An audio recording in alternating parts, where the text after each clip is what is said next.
ये कहानी है एक सास और बहू की, जो हमेशा एक दूसरे के लिए नहीं बल्कि एक दूसरे से ही लड़ती रहती थी। दोनों सास बहू ही एक दूसरे की दुश्मन थी। हमेशा एक दूसरे से लड़ने के बहाने ही ढूंढती रहती थी दोनों। इन दोनों के दिन की शुरुआत भी झगड़े से होती है और दिन का अंत तो आप समझ ही गए होंगे। और इन दोनों के झगड़े के बीच फंसता था हमेशा बेचारा बकुल, जो ज्वाला का बेटा और जानवी का पति था। ये दोनों जब भी लड़ती थी तब बकुल को ही अपना अपना वकील बनाती थी। पर बेचारा बकुल किसकी तरफ बोले ये सोचकर वो हमेशा कोई ना कोई बहाना बनाकर वहां से चला जाता था।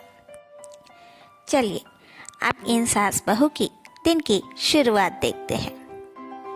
ज्वाला जानवी को आवाज देते हुए या यूं कहे कि चिल्लाते हुए, अरे ओ महारानी, आज चाय नहीं मिलेगी क्या? मायके गई हो क्या चाय लाने?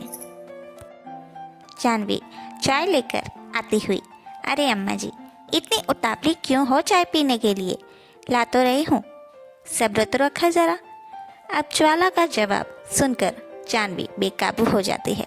ज्वाला कहती है, मैं यहाँ सब्र करूँगी तब तक तू चाय में जहर ना मिला देगी। तभी जानवी जवाब देती है, अरे आपके जैसे सास के ऊपर तो जहर भी असर न करे अम्मा जी, वरना मुझे बिस्कुट की देरी। ज्वाला बोलती है, मतलब अगर मेरे पिछले जन्म के पुण्य मेरे साथ ना होते तो मैं तो कब की मर गई होती। पुण्य नहीं पाप किए थे, वो भी मैंने, जो मुझे आप जैसी सास मिली। जानवी का जवाब सुनकर ज्वाला, चल कम से कम तूने इतना तो माना कि तूने पाप किए थे, अब ये भी मान ले कि इस जन्म में भी तू पाप कर रही है। अब बस बारी थी बकुल की।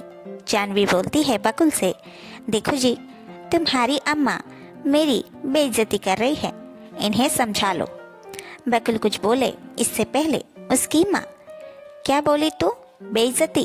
वो भी तेरी? अरे जिसकी इज्जत ही नहीं उसकी बेइज्जती कैसे होगी? मेरा आपसे बहस करने का कोई मन नहीं है और ना ही उतना टाइम है, मैं जा रही हूँ, आप अपनी चाय पीजिए। जानवी का जवाब। दिन की शुरुआत लगभग 2 घंटे के झगड़े से हो ही गई थी और चाय तो शरबत बन चुकी थी। एक दिन इनके झगड़ों से तंग होकर बकुल घर छोड़कर चला गया और एक चिट्ठी भेजी जिसमें लिखा था, अम्मा जानवी, अब अगर तुम दोनों झगड़ा करना बंद नहीं करोगी तो मैं घर वापस नहीं आऊँगा। अब दोनों सास बहू चुपचाप एक एक कोने में जाकर बैठ जाती है और बकुल ये सब घर के पीछे से देख रहा था।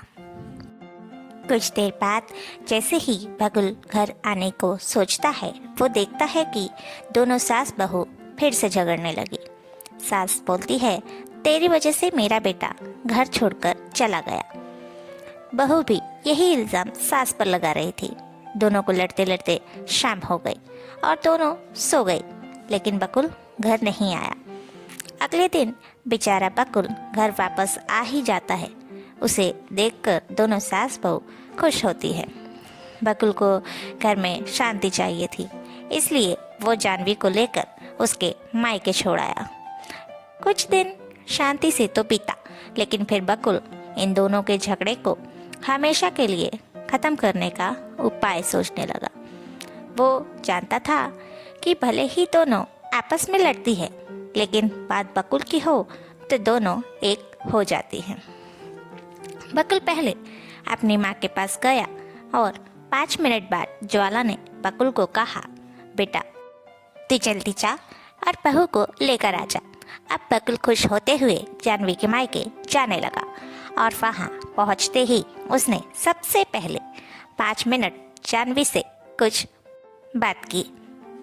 अब जानवी झट से अपनी सासू माँ के पास जाने को तैयार हो गई और दोनों वापस घर चले जाते हैं। वो घर आते ही अपनी सास के पैर पड़ती है और उसकी सास ने भी उसे आशीर्वाद दिया। और एक दूसरे को गले लगा लिया। इन दोनों को ऐसे देख बकुल खुश हो जाता है और अपनी तरकीब पर गर्व करता है। बस अब दोनों सास बहू कभी लड़ाई नहीं करती है और हमेशा साथ में खुश रहने लगती है।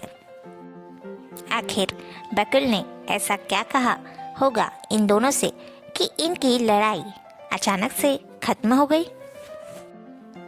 उसने तो बस दोनों से एक झूठ बोला था, जिसकी वजह से ये दोनों साथ में खुश हैं। दरअसल उसने अपनी माँ से कहा था कि जानवी दूसरी शादी कर रही है और जानवी से कहा था कि ज्वाला बकुल की दूसरी शादी करवा रही है। बस ये सब इसी झूठ का नतीजा है। वो कहते हैं ना, जो झूठ किसी के अच्छे के लिए बोला जाए वो झूठ झूठ नहीं होता। अब दोनों लड़ती तो थी, पर एक दूसरे से नहीं बल्कि एक दूसरे के लिए, वो भी दिन रात।